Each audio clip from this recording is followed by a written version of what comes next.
อายจนทนได้บ่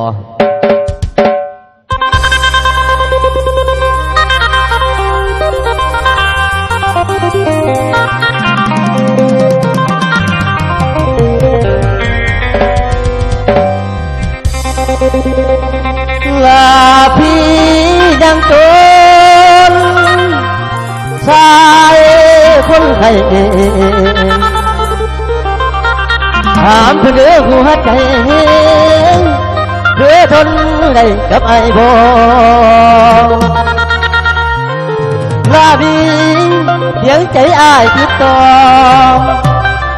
แต่ความจนบ่อยู่ไกลคือทนได้บ่ละนางโอ้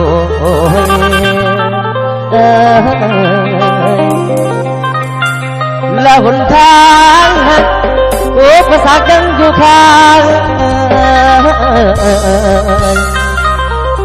คือความทุกข์อุกใจถ้าพี่ไว้บ่น้อคำทุกกำกาพลาน้อยและคันเธอคอยเธอทางดี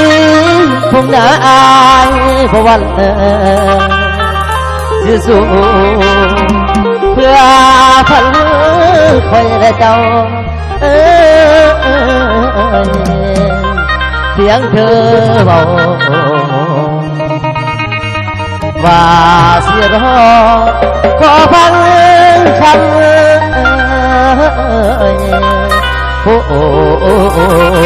ยเดือดแทนฝากให้ผู้สาวไปห่างไปหมายมาซะเด้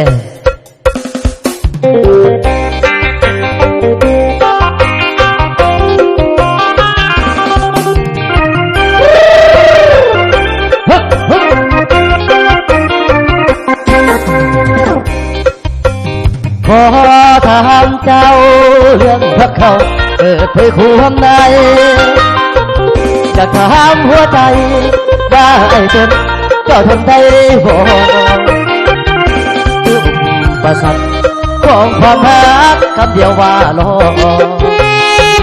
เจ้าคงบ่ท้อหากเจ้ารอที่ได้ไม่นาน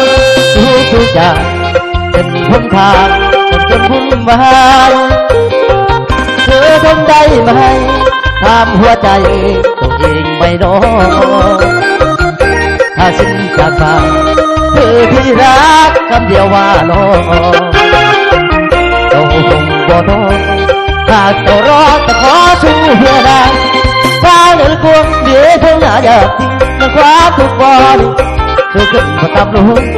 ไม่พอส่งที่ลงบ่อทางกันแท้จะทำบ่คือเธอว่าพันดันยุ่งหรือหินยิ่งจอมพรสิไล่กันเลยกันเจ้าหลับแต่ที่คนใบคนต่อเจ้าพอต่อพี่กับพ่อยอมเถิดเดี๋ยวจะคอยเพียงผ่อนดับวันฝันสิ้นเสียงคำบินว่าไอ้จนเจ้าทนได้บ่หลับได้บ่นหัวคำคนบังว่าเจ้าต่อยตามเจ้าว่าพอไอ้ที่ทำร้องลำบากกะกำเหนื่อยกายประจำสิ่งประจำอยู่ที่หัวใจ